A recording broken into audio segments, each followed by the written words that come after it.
Kalau daerah orang Mesir sendiri ya orang Mesir buru-buru kerja, buru-buru kuliah, ya seperti itu.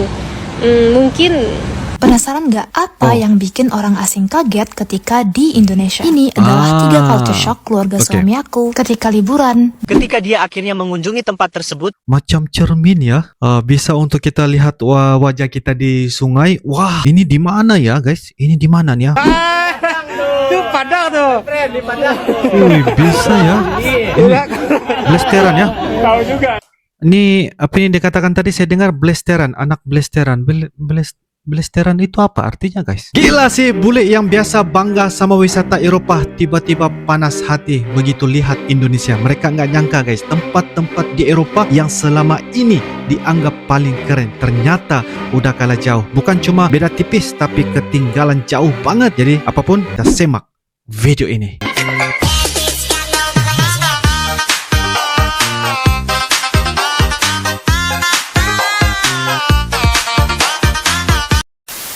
seorang bule terpana saat menemukan postingan di media sosial tentang sebuah tempat yang luar biasa di Indonesia.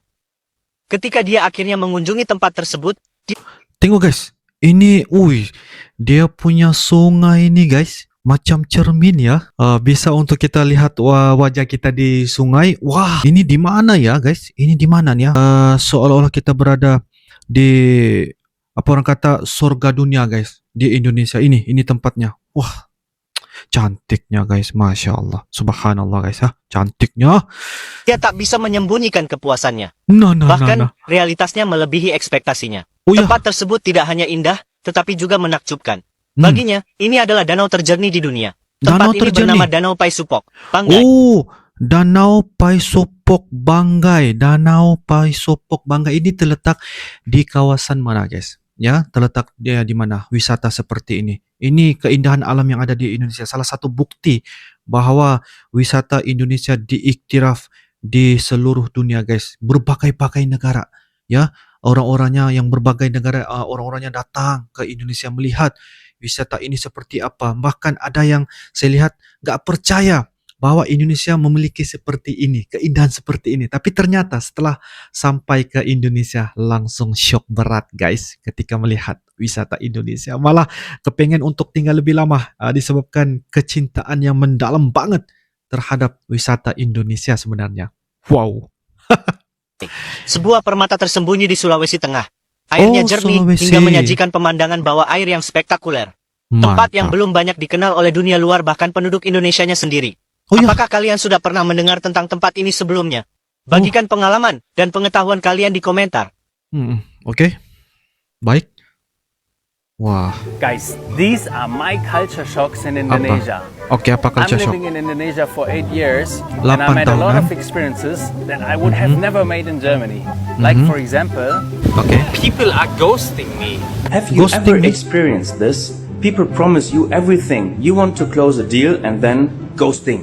Why do Indonesians do this? Gak ada nasi, gak ada makan, no rice, no meal time. A pizza or a burger is not considered a mealtime but only snacks because there is no rice with it. Mind blowing, guys. You guys put food into the cupboard instead of the fridge. Bukan di kulkas, bukan simpan makanan di kulkas tapi di almari. Dan apa yang dikatakan ini juga tidak ada nasi, bukan namanya Indonesia. Itu kan makanan asasi kita kan di Asia kan guys. Jadi rasa langsung shock ya. Ini orang bule dari Jerman guys. 8 tahun ya di Indonesia. Wah, lama banget. People don't follow the traffic light. If you do this in Europe, it's really getting expensive and it's dangerous too. and the hardest one is nobody can take any decision. People are afraid to be wrong and then lose the face. That's why everything goes so slow here. Is it true or not? Follow Bule Sampat if you want to see more truthful content about Indonesia.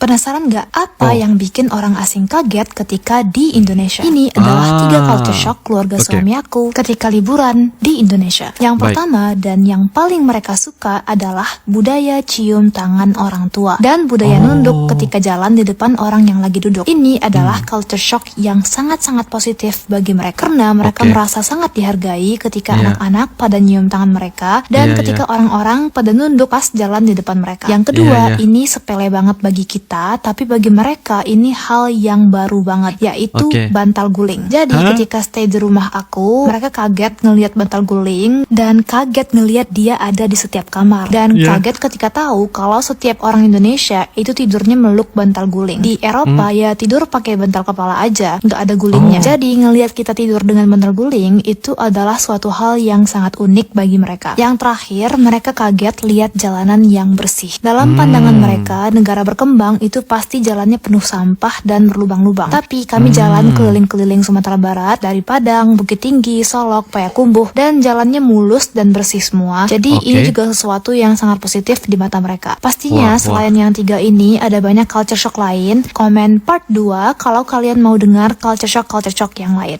Siap. Culture shock baru nih. Hal yang bikin aku salut banget sama orang Indo.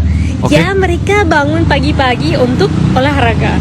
Baik itu naik sepeda, jalan kaki, lari, atau apapun itu, pokoknya olahraga. Dan mereka berusaha untuk menjaga kesehatannya dan menjaga badannya. Hal seperti itu bikin aku salut banget. Kok mereka seperti itu? Kalau di Mesir aku lihat kalau ada orang lari di jalan, pasti semua orang akan lihat nih, ada orang yang lari, pasti ada sesuatu yang terjadi sama dia. Tapi kalau di sini ya itu biasa aja gitu. Nah, kalau di Mesir itu ada orang yang bangun pagi, lari-lari seperti itu, ya mungkin itu yang bule-bule aja, di daerah ada bule-bule gitu. Kalau daerah orang Mesir sendiri, ya orang Mesir buru-buru kerja, buru-buru kuliah, ya seperti itu. Mungkin 80% atau 90% orang Mesir semuanya nggak seperti yang di sini. Nggak ada. 6 culture shock orang Jerman. Biasanya kita cuma tahu culture shock yang dirasain orang Indonesia di Jerman. Kalau di Bali gimana ya? Mereka culture shock juga nggak sih di Indonesia? Kalau di Jerman banyaknya moge-moge, itu juga dikit. Motor bebek jarang banget sih. Aturan di jalan tol. Kalau di Jerman bisa gratis dan buat motor mobil loh. Di Jerman emang banyak makanan dan minuman bergula, tapi nggak sebanyak ini. Di Jerman jendela kebukanya bisa ke atas karena untuk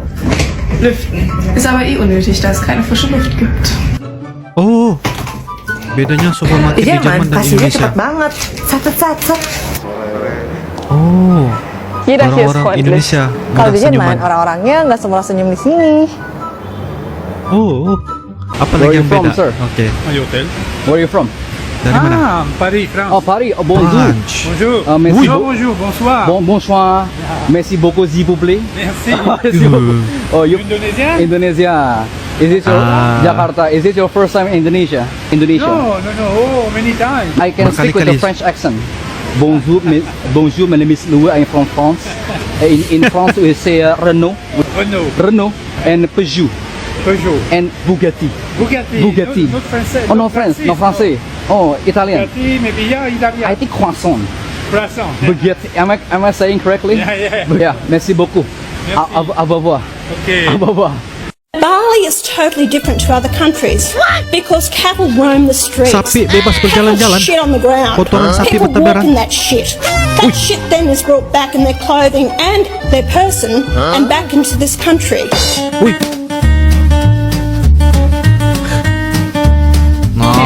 Mencari sapi. Sapi. Mencari sapi. Wah.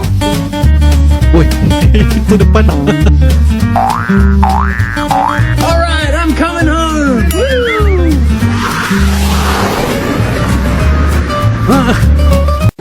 Dari Solo. Kurang awak Adrian Master nggak kenal. Apa suku? Suku Caniago. Caniago sama. Iya. Caniago gitu sama ya. Salam. Solo di mana? So di Langkaran. Sekarang marang. Itu Padang tuh. Di Padang. Wih, bisa ya.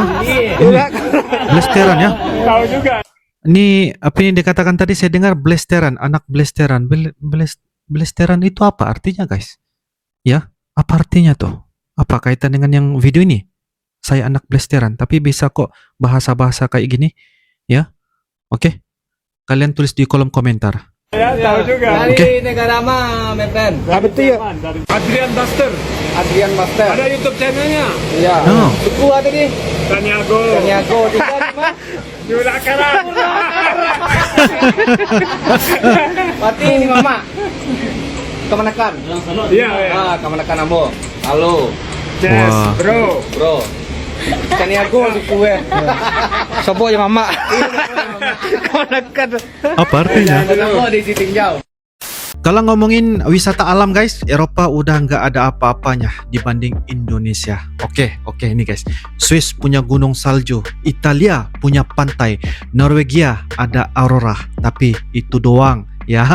Indonesia dari Sabang sampai Merauke isinya surga dunia. Gunung, pantai, hutan tropis, laut biru bening, air terjun, hidden gem, bahkan gua bawah laut. Terus yang bikin makin gila ini guys, Indonesia tuh nggak cuma punya 1-2 tempat keren, tapi ratusan guys. Bali udah level internasional, Raja Ampat nggak ada lawan, Danau Toba sumpah di Eropa nggak ada yang bisa nandingin. Bule yang biasa liburan ke Eropa itu langsung shock guys. Mereka mikir kok selama ini kita bangga sama tempat yang biasa aja ya, Indonesia ternyata lebih sadis. Nah, ini yang bikin bule makin panas guys. Wisata di Eropa tuh mahal gila ya. Makan di restoran biasa aja bisa 500 ribuan. Hotel budget tetap mahal. Tiket masuk tempat wisata juga nggak murah. Tapi begitu lihat Indonesia, surga backpackers banget. Di Bali boleh bisa makan enak cuma 50 ribuan. Hotel nyaman, harga bersahabat. Bahkan banyak wisata alam gratis yang kualitasnya jauh lebih gokil daripada di Eropa. Coba deh bandingan, di Eropa mau lihat pemandangan cakep harus bayar tiket mahal, tapi di Indonesia lihat laut biru, sunrise di gunung, atau snorkeling di spot terbaik murah banget, bahkan ada juga yang gratis. Makanya banyak bule yang udah pernah ke Indonesia malah gak mau balik ke Eropa. Mereka sadar di sini semuanya lebih worth it. Di Eropa turis cuma datang buat lihat bangunan tua, foto-foto, terus pulang. Gak ada interaksi, gak ada suasana yang bikin hati hangat. Tapi di Indonesia beda 180 derajat. Begitu turis datang ke Indonesia, mereka langsung diperlakukan kayak keluarga ya. Orang-orangnya ramah, ya, suka senyum dan selalu bantuin kalau ada yang kesulitan. Boleh yang biasa cuek di Eropa tiba-tiba jadi betah banget di Indonesia ya. Belum lagi budaya yang super kaya, dari adat, tarian, kuliner sampai festival-festival daerah yang bikin wisata makin berwarna. Di Eropa ya paling lihat kastil, gereja tua atau museum doang. Udah gitu aja ya guys ya. Oke guys, kalau kita rangkum ya, Indonesia udah menang telak dari Eropa dalam urusan wisata ya. Alamnya lebih gila dan lebih lengkap. Biaya liburannya lebih murah dan lebih worth it. Budayanya lebih kaya, orang-orangnya lebih ramah. Makanya gak heran kalau makin banyak bule yang datang ke Indonesia terus gak mau balik ke Eropa lagi. Mereka sadar ya, Indonesia bukan sekadar tempat wisata, tapi tempat yang bikin mereka benar-benar bahagia. Jadi menurut kalian bagaimana guys? Ada pengalaman liburan seru di Indonesia? Langsung aja share di kolom komentar ya. Insya Allah kita akan bisa ketemu lagi di video-video akan datang. Sampai jumpa lagi. I love you Indonesia, I love you Malaysia. Assalamualaikum warahmatullahi wabarakatuh. Dadah.